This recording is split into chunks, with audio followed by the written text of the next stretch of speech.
எல்லாருக்கும் பிரகாஷ் நடராஜா வணக்கங்கள். இன்னைக்கு நியூசிலாந்தில் அக்கௌண்டிங் துறையில் வந்துட்டு ஒரு 5 வருஷம் அனுபவம் வாய்ந்த மதிப்பிற்கும் மரியாதைக்கும் உரிய விசார் அவர்களை தான் வந்துட்டு நம்ம வந்து நேர்காணல் பண்ண போகிறோம். அவரோட அனுபவங்களை உங்ககிட்ட பகிர்ந்துக்க வந்திருக்காரு. சொல்லுங்கள், எப்படி இருக்கீங்க? நல்லா இருக்கீங்களா? நல்லா இருக்கேன். நீங்கள் எப்படி இருக்கீங்க? நல்லா இருக்கேன்.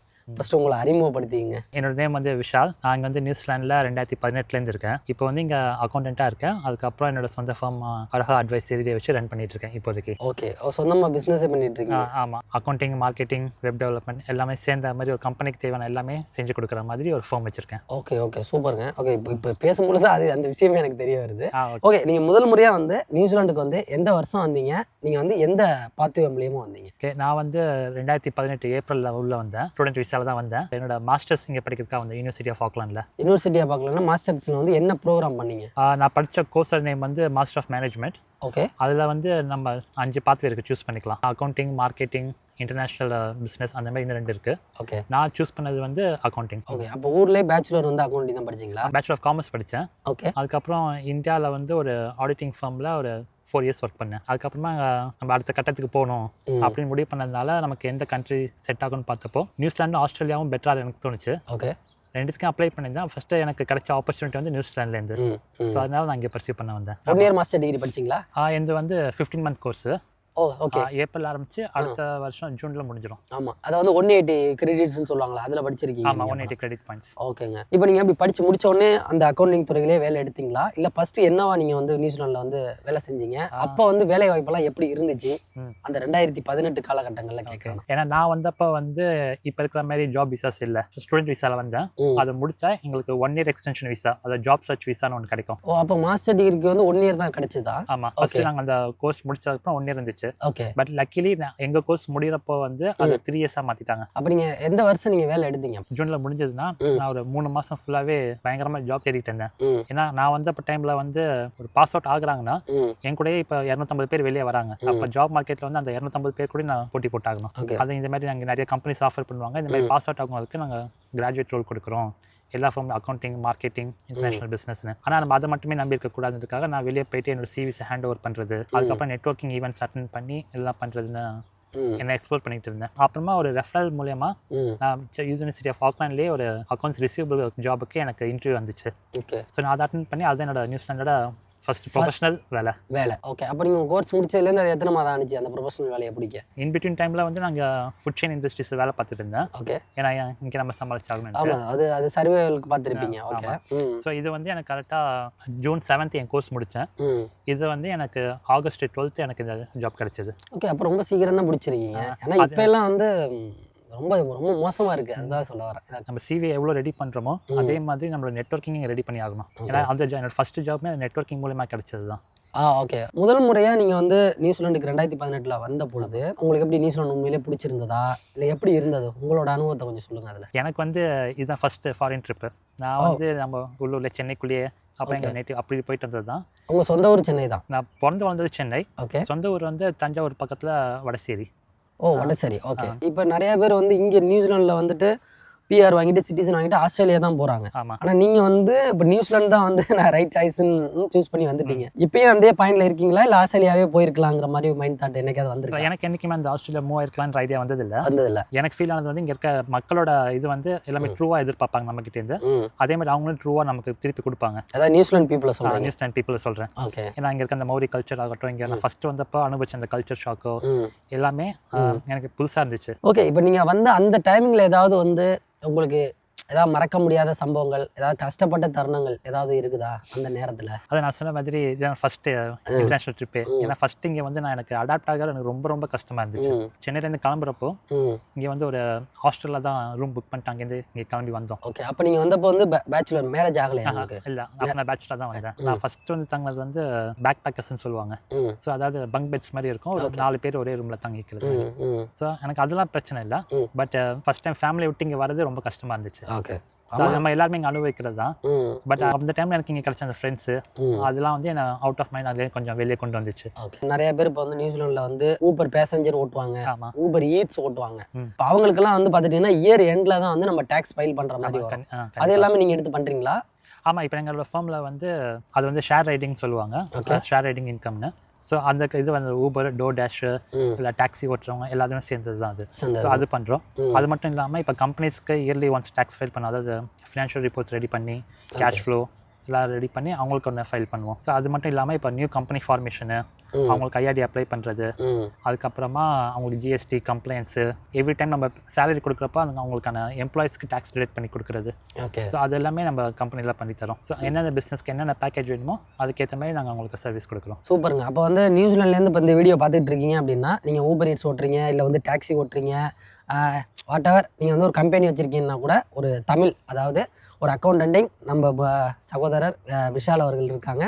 அவரை வந்து நீங்கள் தொடர்பு கொண்டு நீங்கள் கண்டிப்பாக வந்து ஃபேவராக பண்ணி கொடுத்துருவீங்களா? அவங்க ரெஃபரன்ஸ் கொடுத்து சொல்லுங்கள், கண்டிப்பாக பெஸ்ட்டாக கொடுக்குறோம். ஓகே. ரெஃபரன்ஸ் எல்லாம் வேண்டிய இல்லை, உங்களை பார்த்துட்டு கண்டிப்பாக வருவாங்க. அதே மாதிரி இப்போ ஐஆர்டிலேருந்து மேக்ஸிமம் எடுக்கிற மாதிரி ஓரளவுக்கு வந்து பெனிஃபிட்டாக தானே பண்ணுவீங்க? அதாவது ஆமாம், கண்டிப்பாக பண்ணுவோம். ஆனால் என்னென்னா இங்கே இருக்க நிறைய பேருக்கு ஐஆர்டியில் என்னென்ன சலுகைகள் நமக்கு இருக்குன்றது இங்கே தெரியறது இல்லை. ஓகே. அதுக்காக தான் இப்போ நாங்கள் இருக்கோம். ஏன்னா இப்போ ஃபார் எக்ஸாம்பிள் சின்னதாக ஒன்று சொல்கிறேன். இப்போ நீங்கள் சேலரி ஏர்ன் பண்ணுறீங்கன்னா இங்கே வந்து இன்கம் ப்ரொடெக்ஷன் இன்சூரன்ஸ்னு ஒன்று இருக்குது. ஓகே. இப்போ உங்களுக்கு உடம்பு முடியாதனால அவங்க வேலைக்கு போக முடியல, அதனால வேலையை விட்டு போறீங்க அப்படின்னா அந்த இன்சூரன்ஸ்லேருந்து உங்களுக்கு அந்த பணம் கொடுப்பாங்க அவங்க வேலை செய்ய முடியாத டைமுக்கு. அதை வந்து உங்கள் சேலரிலேருந்து மைனஸ் பண்ண முடியும். ஓகே. இப்போ நீங்கள் ஒரு 80K பேக்கேஜில் இருக்கீங்கன்னா அவங்களோட இன்சூரன்ஸ் வந்து நீங்கள் இயர்லி டோட்டல் வந்து ஒரு 3000 கட்டுறீங்கன்னா 80லேருந்து அந்த 3000 மைனஸ் பண்ணிக்க முடியும். ஆனால் அது இங்கே நிறைய பேர் தெரியறது இல்லை. அந்த மாதிரி நிறையா இருக்கு, ஆனால் அது மக்களுக்கு தெரியறது இல்லை. ஓகே. இப்போ நீங்கள் வந்து கம்பெனிக்கும் பண்ணுறீங்க, டாக்ஸிங்கும் பண்ணுறீங்க, சரிங்களா? எல்லாத்துக்குமே பண்ணுறீங்க. ஆனால் பெரும்பாலும் வந்து பார்த்துட்டிங்கன்னா ஊபர் பேசஞ்சர் தான் அதிகமாக இருக்கு. இப்போ அவங்களுக்குலாம் வந்து ஒரு இயர் எண்டில் வந்து டேக்ஸ் ஃபைல் பண்ணுறதுக்கு நீங்கள் எவ்வளவு வந்து சார்ஜ் பண்ணுறீங்க? அதிகமாக அவங்க ஏர்ன் பண்ண போகிறது அவங்க வரதும் போகிறதும் இருக்கும். ஸோ அவங்களுக்கு வந்து நாங்கள் மினிமமாக வருஷத்துக்கு ஒரு வாட்டி $125 + GST அவ்வளோதான் நாங்கள் வாங்குவோம். அதே இப்போ பிஸ்னஸ் வந்துச்சுன்னா அது பிஸ்னஸ் ஸ்ட்ரக்சரை பொறுத்து. ஏன்னா இப்போ அவங்க இப்போ நியூவாக ஃபார்ம் பண்ணியிருக்காங்க பிஸ்னஸ்னா, ஏன்னா நம்மளும் பிஸ்னஸ் ஆரம்பிச்சு வந்தவங்க தான். ஸோ ஸ்டார்டிங்காக அவங்க நிறைய கொஞ்சம் எக்ஸ்பென்சஸ் இருக்குன்னு நமக்கு தெரியும். ஸோ அதனால அவங்களுக்கு எவ்வளோ டிரான்சாக்ஷன் நடக்குதோ அதுக்கேற்ற மினிமமாக பண்ணுறோம். ஆனால் விசாரிச்ச வரையும் வெளியில நிறைய வந்து அக்கௌண்டன்ட்டுக்கு வந்து $250 கொடுங்க, $300 கொடுங்க தான் கேட்டாங்க. ரொம்ப ரொம்ப கம்மியான பிரைஸ் கேட்குற மாதிரி எனக்கு தோணுது. ஏன்னா நம்ம மார்க்கெட்டில் வந்து நீங்கள் பார்த்தீங்கன்னா நீங்கள் சொன்ன மாதிரி ஊபர் ஈட்ஸுக்கே வந்து ஆரம்பமே 300லேருந்து ஆரம்பிப்பாங்க, 300 + GST. பட் எங்களுக்கு வந்து நம்ம என்ன ஒர்க் பண்ணுறோமோ அதுக்கேற்று தான் நமக்கு வரணும். கம்பெனிஸ்க்கு நான் சொன்ன ஒன்னொன்று வேறு மாதிரி ஆகுங்க.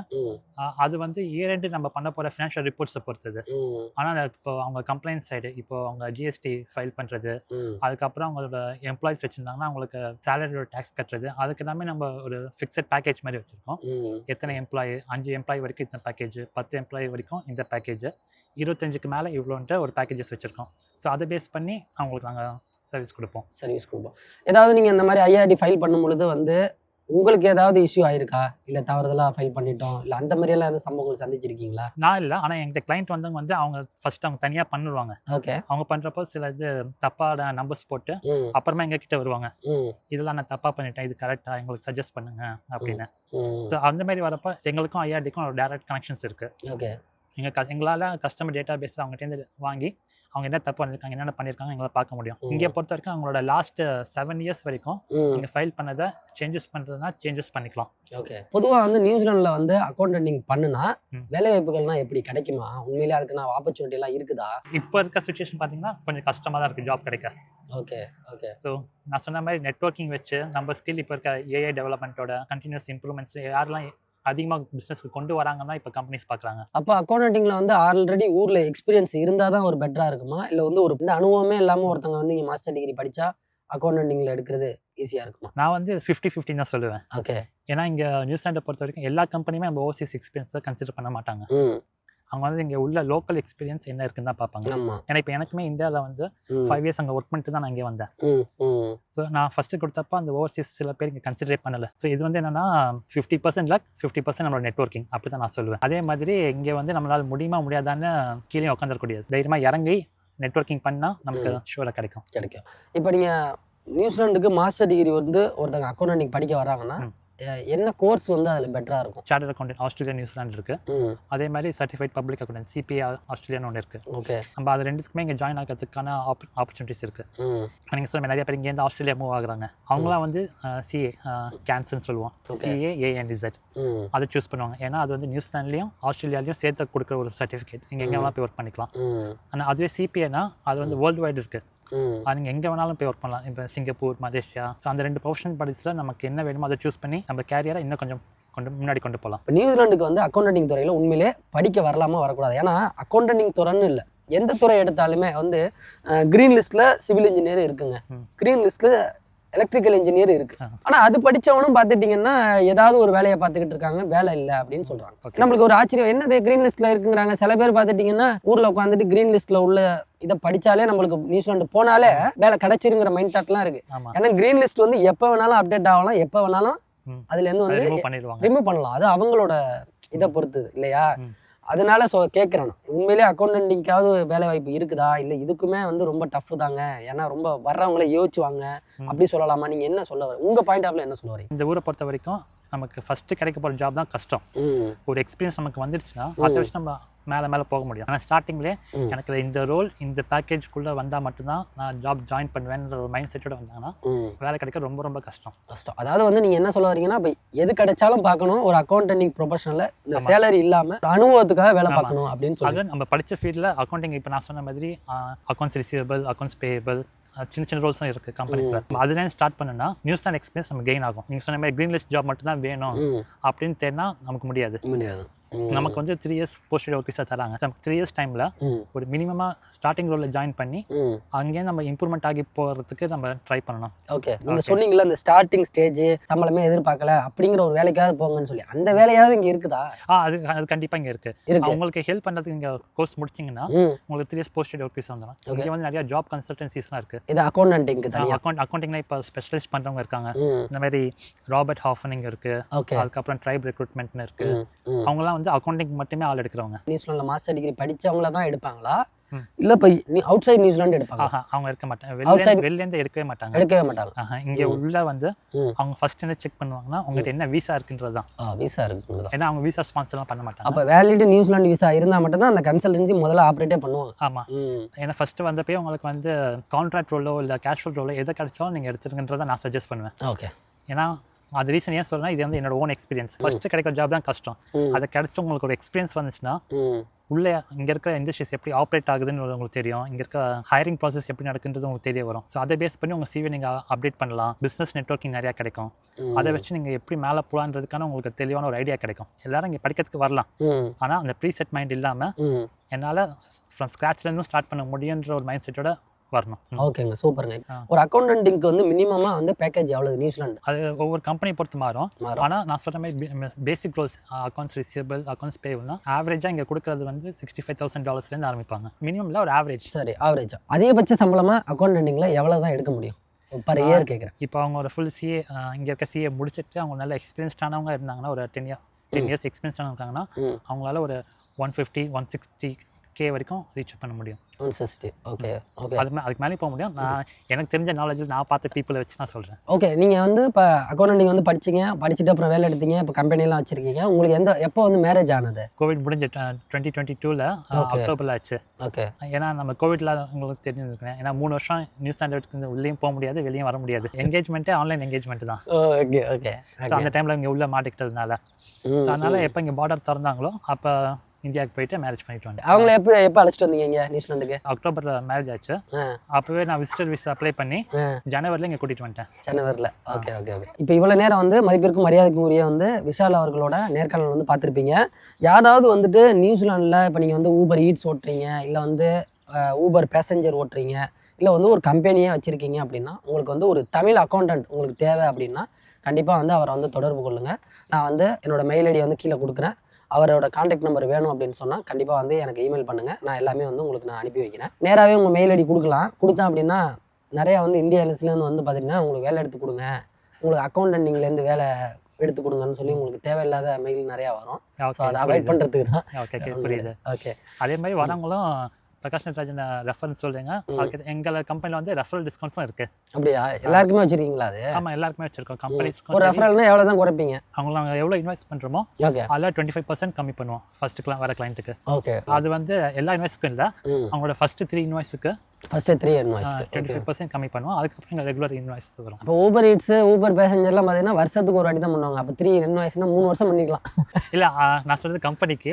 இப்போ அவங்களுக்கு வராங்கன்னா அவங்களுக்கு வந்து அந்த 1 இயருக்கு கொடுக்குற அந்த 125லேருந்து $25 மைனஸ் ஆகி 100+ GST. பரவாயில்லையாங்க, உண்மையிலே அது பெரிய விஷயம். ஏன்னா இல்லை நியூசிலாண்ட்லேருந்து வீடியோ பார்த்துட்டு இருக்கவங்களுக்கு இங்கே ரியலாக ஒரு அக்கௌண்ட் வந்து எவ்வளோ காசு வாங்குறாங்கிறது தெரியும், அவங்களுக்கு தெரியும், பார்த்துருப்பாங்க.